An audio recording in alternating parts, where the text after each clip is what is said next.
Okay, welcome to another AfroLiteracy development session. This session today is just kind of honoring our legacies and the movement to greatness. And so, for those that don't know, I am Kimmy Abi and my pedagogy is AfroLiteracy, based on the African-centered worldview that we've all gone through for many, many years, incorporating the 5 sense student view, what they see and hear around them, the good, the bad, the need support, and then taking that into scholarly analysis, advocacy, and then creativity.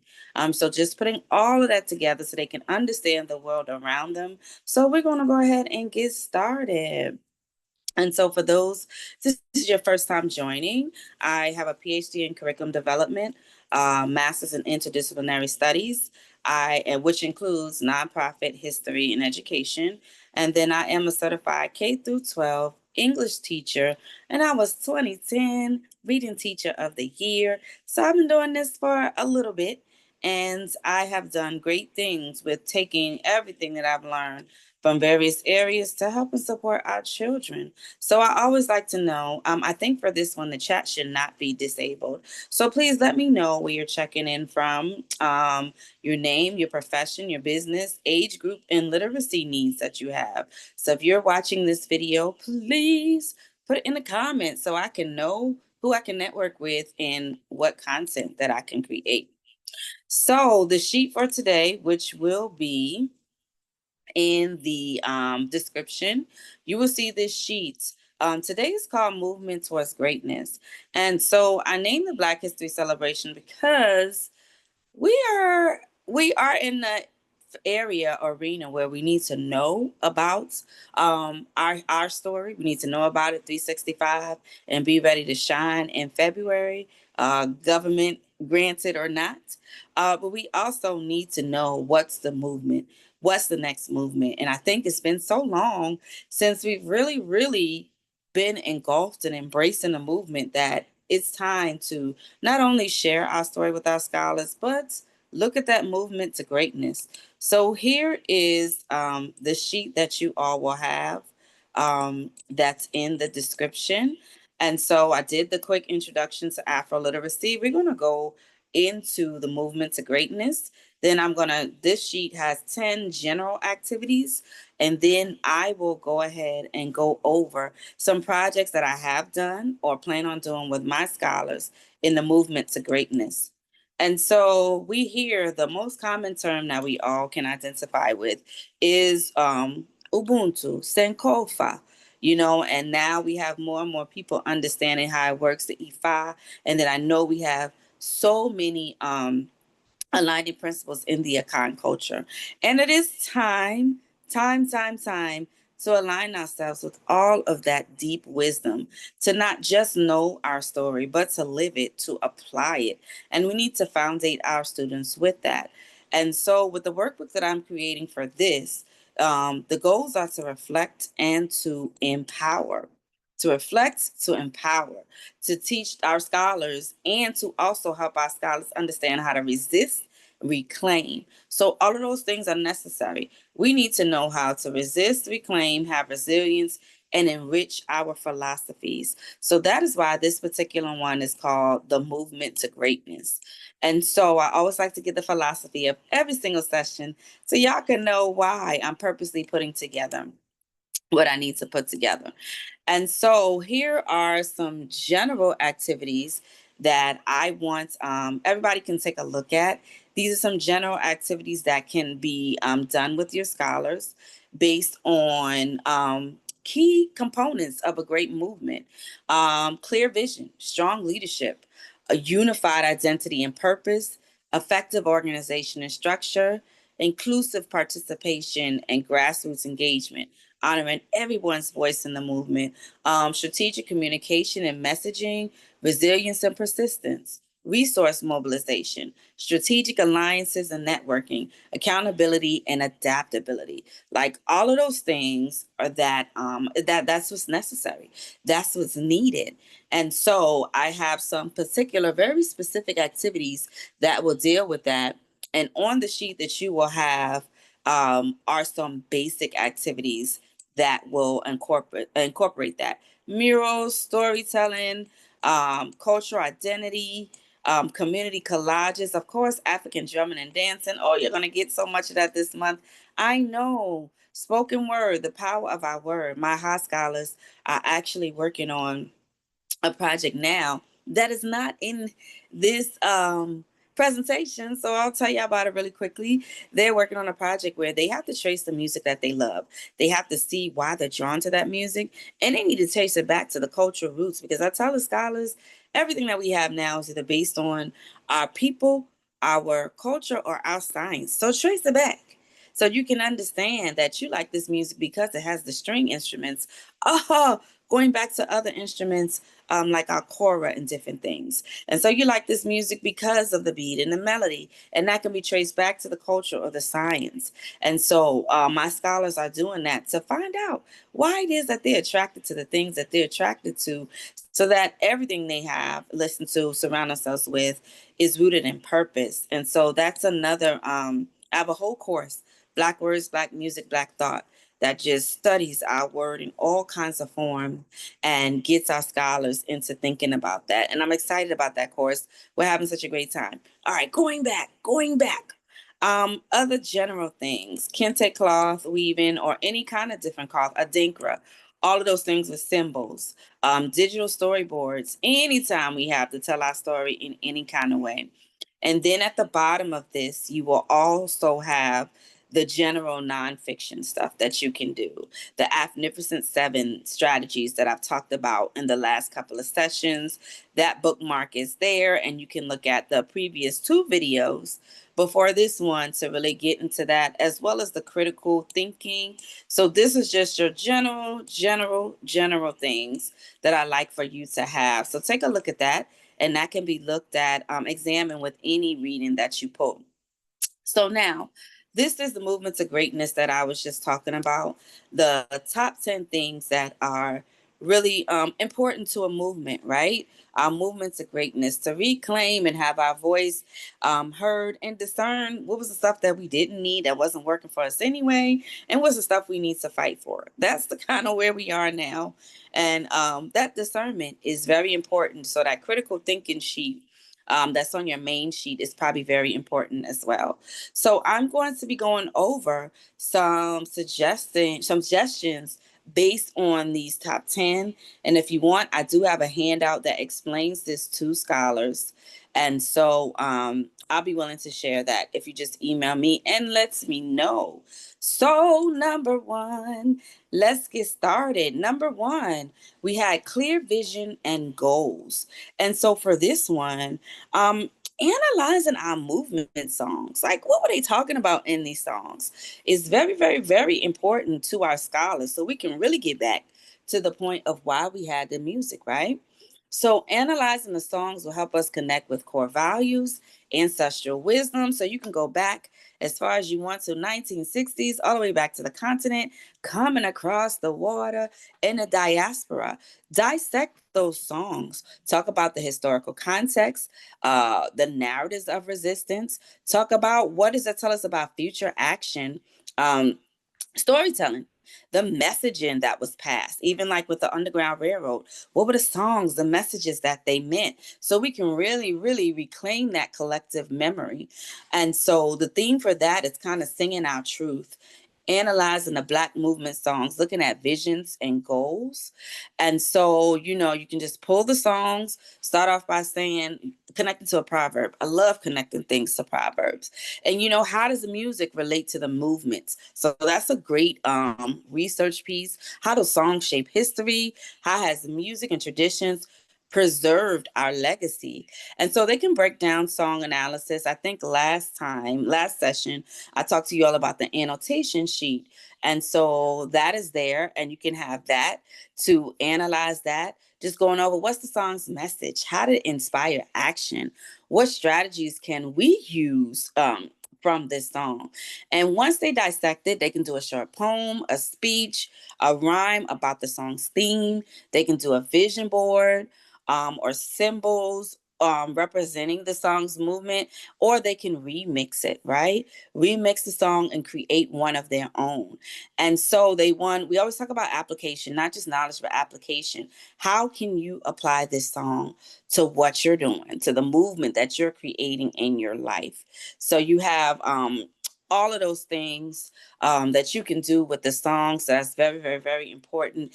And it's a gift that keeps on giving. You can get as many songs as you would like. So, number two, strong leadership. Strong leadership. And this was based on when we first came back out from COVID, and we they wanted to do Black History, but we couldn't have everyone together in the auditorium. So I was like, okay, let's do a pep rally, a Black History pep rally. So, in rediscovering our roots, honoring the past, celebrating the present, and empowering the future, this could be a planning, a gathering, any type of party. It's just important that the student, or if you're going to do a group, that the students will plan the gathering so that they are researching, they're analyzing, and they're putting together the celebration. And so if we're going down the roots, having our rediscovering our roots party, and what we did is we started with honoring Carter G. Woodson and any other what we call soldiers liberation. Just really talking about them, going over the song, lift every voice and sing, whether you do it with the video, however way, giving the lyrics out to the group so they can see it, talk about the song's meaning, and sing. Then we went from that to talking about the power of music and movement. And so in our case, we had the band play.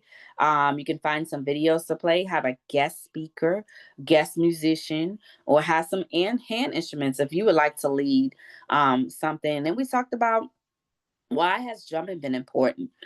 Drumming as the communicator and all of those things, the importance of drumming and what it was to the movement.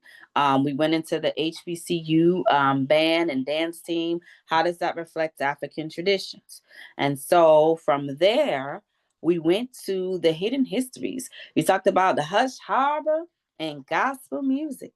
And so you can do this with a trivia game related to research on the hush harbors. There's so much great information about how our people went away from the prison camp during enslavement times. And even though they can get in trouble, they gathered. They gathered all night long. They had church in their way, told their stories, and it made them feel human, and it made them feel just alive again to share together. And so you can connect that to modern spaces of Black healing and community. Then we went into the wisdom of our ancestors and we talked about Proverbs. In this case, we did Proverb basketball, where I called people down from a team and they had to answer, from the audience, they had to answer a question about a proverb. And if they got it right, they got to shoot the basket. And so that's something that you can do with any type of activity or any type of game. If you're in a shule in the home, just making sure that they're understanding the wisdom of the proverb. I just had my scholars do what's called the Proverb Life Hack. There's a YouTube video, a TED Talk, where a sister is talking about how Proverbs are life hacks. And I had my scholars ask different people around them for Proverbs. And then I had them create a book. They created a cover. They created a book where they needed to take different scenarios and talk about something that happened to them in the past or something that they were concerned with in the future, and they had to attach a proverb to it. What was a proverb for proverbial wisdom that was attached to that? And I know some people do proverb battles, so where they have to respond with a proverb. And so there's so many different ways to incorporate that. Next, we moved to clothing and cultural identity. And we talked about symbols, patterns, fabrics, how your clothing was representative of your family. You didn't need a driver's license, any type of ID. You would see the clothing and know, oh, I know who your people are. And so we talked about that and did a fashion show. Same thing could happen. We also had at that time the Natural Hair Club and talked about what our hair means to us and how have we been oppressed with our hair. And so in history, so we talked about that. And then we talked about the beauty of what we can do with our hair and head wraps and all of that. And that was a fashion show. After that, or hair show. After that, we went into the roots of hip hop, music, words, graffiti, dress, knowledge of self. And we kind of went down that a memory lane, which can also be a Jeopardy, a game, all kinds of things, a cipher. And so we just talked about that. And then we close with the power of words. I had them do an affirmation, say an affirmation to repeat. And that was kind of our rediscovering our roots um, event. And so that's something that your scholars can plan, give them the leadership role. They direct the knowledge and the activity.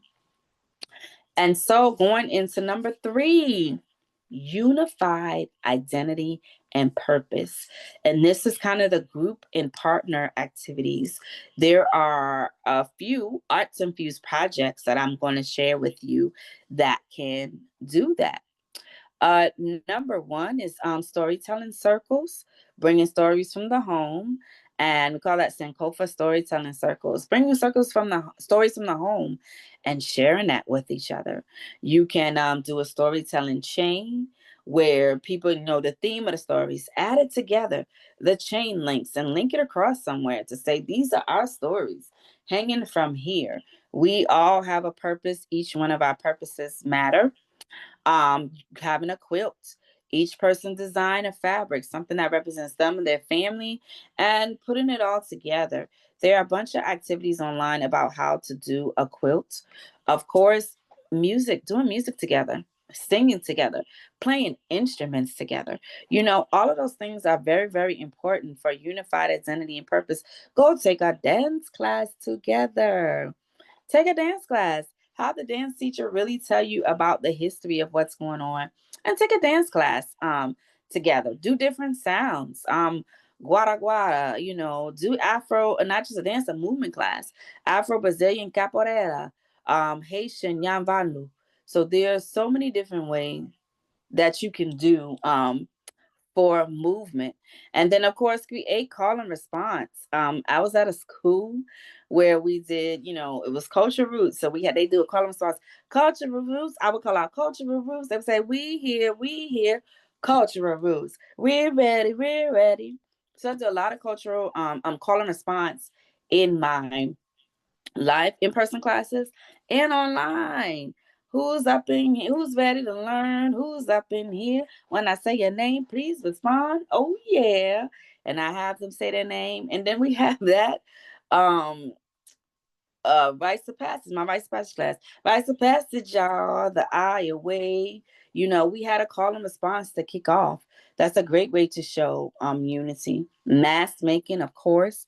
Everyone do the mask based on different symbols and hang it up. This is our mask, mask collection of who we are. And then marketplace, whether it's a marketplace for the littles or whether it's I know summer school. I used to have students who didn't pass English in the main school year, and so I had them develop businesses, and then they had to do a marketplace, and they all were so nervous, but they came together and they gave each other big ups, and we had the whole summer school come through on the last week of school and visit them in the marketplace. So this was like a collective joy for them to come together and do this, because the first day they were all like, we're gonna do what? No, we're not doing that. So I had them do a lot of collective activities where they had to bond with the community. They had to share some things with the community. And even if we're talking about collective and you're a science person, looking into astronomy and storytelling, what are all of those stars up there? What are they saying to us? What have the Dogon people said about this? What have the San people collectively understand? And what does that tell us from the stars? So just different projects for unified identity and purpose. Just making sure group and partner activities are solid. And going into that is numbers 4 and 5, effective organization and structure, and inclusive participation and grassroots engagement. So we may want to skip to number 4 and 5 before we actually do the partner activity. And we can get into councils, different councils, traditional councils, and study how do they do it? How did the Ghana Asafo companies do it? The military and governance groups. How did Igbo village councils in Nigeria's Yoruba councils? How do they do decision making? Um, how does leadership through the Ubuntu philosophy come together?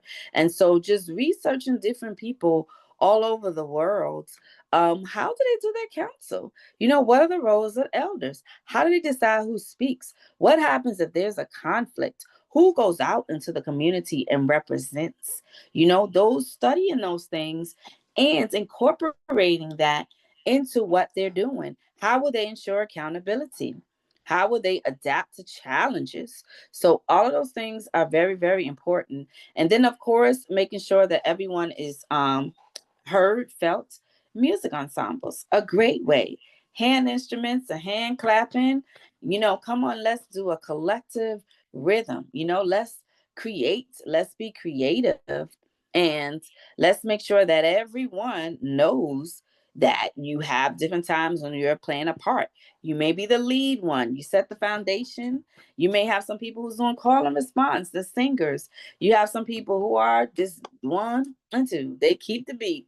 And people who do can be a lead, just improv. So there are certain times where different voices are needed and all are important.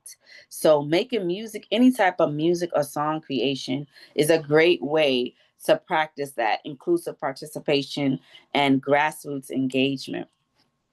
So now we move to number six. Number six, strategic communication and messaging. And I think I always say it's one thing to learn all of these things in different classes, different subjects. But when it comes together, you really get to hear and see what the power of the message is. And so there are a few activities, of course, cross-curricular things, the griot storytelling, environmental justice, economics, social movement, and technology. So those are the things we're going to talk about across the board, where you make things say the same thing across subjects, the most empowering teaching tools. So it's language arts and storytelling. Bringing it, you have ELA, you have our story, you have public speaking, you have journalism. Let those all function together as scholars work to do a project. For science and environmental justice, you can talk about ecology, advocacy. That's social studies, science, environmental studies. All of those come together and let them create it in the art forms to have a message. Theater, murals, just any type of interactive thing. They can go take it back.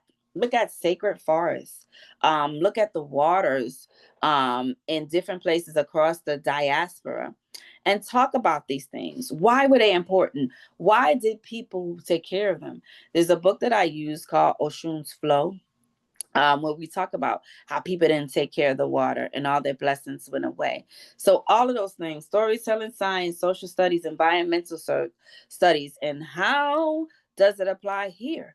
How does it apply here? We see everything being torn down, but in traditional societies that didn't happen.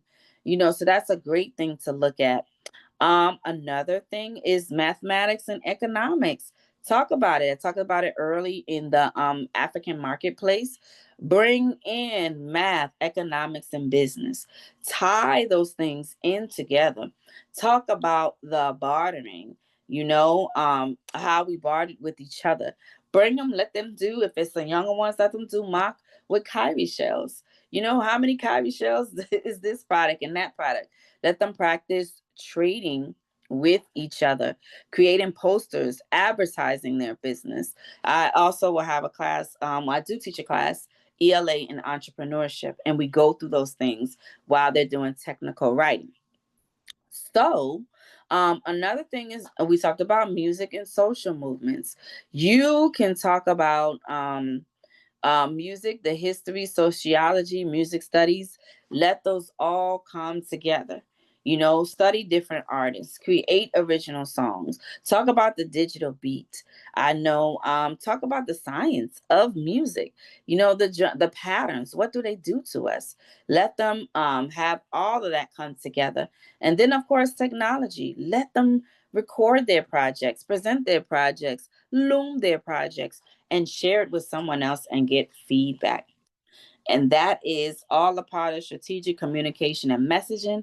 Let them practice. Okay, number 7, resilience and persistence. And this one is great because I know what Baba Kessa, he says we need to know that people who fight oppression are not superheroes like the Luke Cages. And I saw another series where people were fighting oppression and they were superheroes. And so, we say there are no extraordinary human beings, just ordinary folk doing extraordinary things. And that's what we want our scholars to see.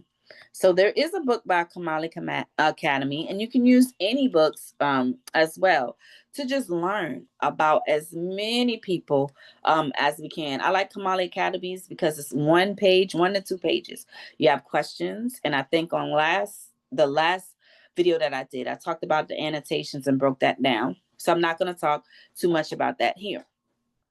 So what I will talk about is once you read and you have those the information about different people, I have my scholars create what's called a revolutionary. They would read about these different scholars, heroes and sheroes, and they will pull out important vocabulary words. So that's why we called it a revolutionary. They pulled out important categories that were important to our movements of resilience. So they're pulling out words like resistance, liberation, strength, self-determination, innovation, ancestral wisdom. So they created a separate dictionary just for that. Revolutionary. They chose the words. I didn't choose it. They had the words. Of course, they had a picture, and they studied what the word meant. They put the word in Quizlet, and they would do different game, not Quizlet. Quizlet. They put the word in Quizlet, made flashcards. And so they made sure that they knew what these words meant and the importance to the victory and our struggle. And so from that, after that, they chose one person that they could connect with, and they made either a fake book page. I know they said Facebook is for the old people. I have a template of a fake book page, or they created a Google site where they brought that person from long ago, and they brought them into this century. And so the beauty of that is that they had to make inferences, and just also talking to them about the revolution not being televised. But so we don't want them to get it from that point. We want them to understand, like, you have to make inferences. What would they have watched? What would they have read? Different things like that, and see them in real time. They're not extraordinary. They're ordinary people doing extraordinary things. And so when they engage in that project, help them to see that, like, I can do these things too. And I do have a suggested list of books for all age groups, and I will make sure that I attach that to this. And so, essential questions. Um, there are a bunch of essential questions to consider, and you will get that as we go along, as they're doing the project. So that's very interesting. And resource mobilization. How do we get what we need? Instead of relying on the government to get it to us. So with this, I took this title and put it towards 2 wonderful projects that I've done virtually. Virtually. So during the pandemic, we did Black History, we did documentary, and one of my groups did a news channel. My last group did a docu-series. They had 3 segments. So if we want to get them, understanding resource mobilization, and that's a great arts infused way to do it. The goal would be for them to understand, how do we get resources?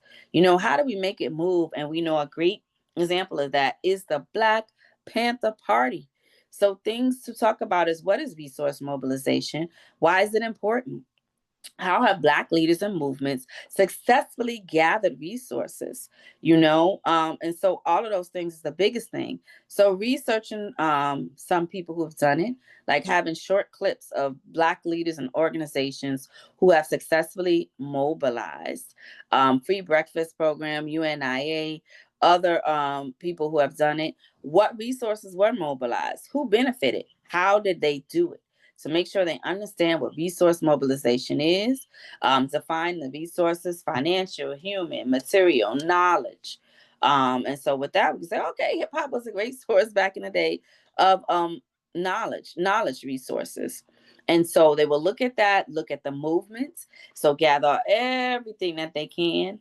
And using the scholar tests, which I did last video, so you should see the scholar test. Then they begin to write our script.